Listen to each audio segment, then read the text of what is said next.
राज्यात मान्सूनच्या आगमनाची चाहूल लागल्याने शेतीच्या कामांना आता कमालीचा वेग आलाय। खरीप हंगामाच्या तयारीसाठी शेतकरी बियाणं आणि खत खरेदीसाठी कृषी सेवा केंद्रांकडे धाव घेत आहेत। अकोला जिल्ह्यातील अकोट शहरामध्ये युरिया आणि डीएपी खत खरेदीसाठी शेतकरी तसंच महिला शेतकऱ्यांच्या लांबच लांब रांगा लागल्याचं चित्र सध्या पाहायला मिळत आहे। आपण सविस्तर पाहूयात।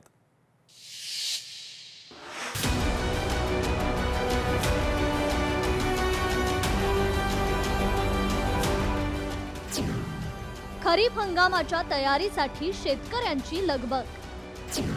बियाणं आणि खत खरेदीसाठी कृषी सेवा केंद्रांकडे धाव। खतांच्या पुरवठ्याबाबत शेतकरी चिंताग्रस्त।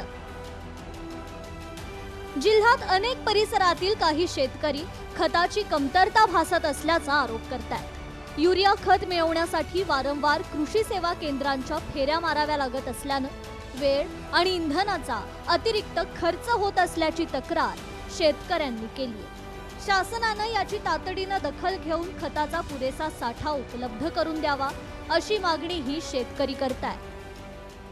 मोदी साहेब म्हणतात की बा पेट्रोल कमी वापरा, बस आम्हाला रोज जर याचं काम पडलं तर पेट्रोलला गेलं।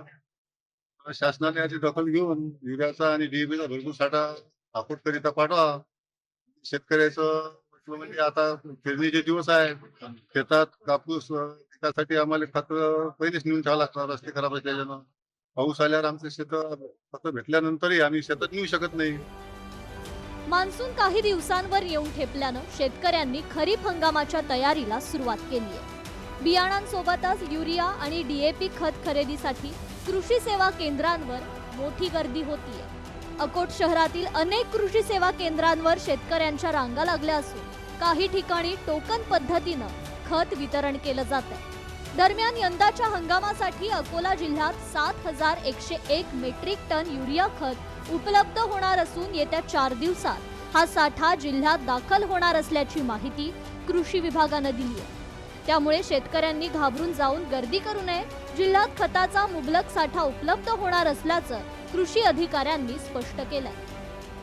आरसीएफ कंपनीचा 2600 मेट्रिक टन आणि नर्मदा बायोकेमचा 1300 मेट्रिक टन असा 7100 एवढ्या क्वांटिटी म्हणजे मेट्रिक टनमध्ये आपल्या जिल्ह्यात खताचा साठा उपलब्ध होणार आहे। त्यामुळे शेतकऱ्यांनी खत खरेदीसाठी कोणतीही गर्दी करू नये, तसेच कोणत्याही अफवांवर विश्वास न ठेवता थोडा संयम बाळगावा आणि आपल्या जिल्ह्यात मुबलक प्रमाणात येत्या या 4 दिवसामध्ये आपल्याकडे मोठ्या प्रमाणात खत उपलब्ध होत आहे।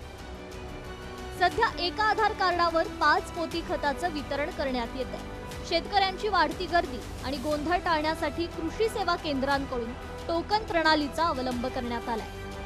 पावसाळा सुरू झाल्यानंतर खत आणि बियाणं शेतात नेणं अवघड होत असल्यानं अनेक शेतकरी पाऊस सुरू होण्यापूर्वीच खताची खरेदी करून साठा करण्याला प्राधान्य देतात। त्यामुळे कृषी सेवा केंद्रांवर सध्या मोठ्या प्रमाणात गर्दी दिसून येते। पावसाळ्यात गैरसोय होऊ नये म्हणजे आज 300 रुपयात शेतकऱ्यांना शेतात नेण्यासाठी लागणारा खर्च हा 300 रुपयात जर होत असेल तर पावसाळ्यात खत जर मिळालं तर रस्ते नसल्यामुळे 3000 रुपये देऊनही खत शेतकऱ्यांना शेतात नेता येत नाही। म्हणून शेतकरी सध्या पावसाळा लागण्याआधी किंवा मान्सून सुरू होण्याआधी खतासाठी धावपळ करताना कृषी बाजारपेठेत दिसत आहे। मला खत काही मिळालं नाही। माझ्या घरी 12 एकर शेती आहे, पण एकही पोत नाही भेटलं मला खताचं। एवढा खताचा तुटवडा आला। आम्हाला खत लागत असं पावसाळ्यामुळे आम्ही खत लवकर क्षेत्रामध्ये नेऊ शकतो, पण आम्हाला एकही पोते खत मिळून नाही राहिलं दुकानमध्ये। कोणत्याही दुकानात जा।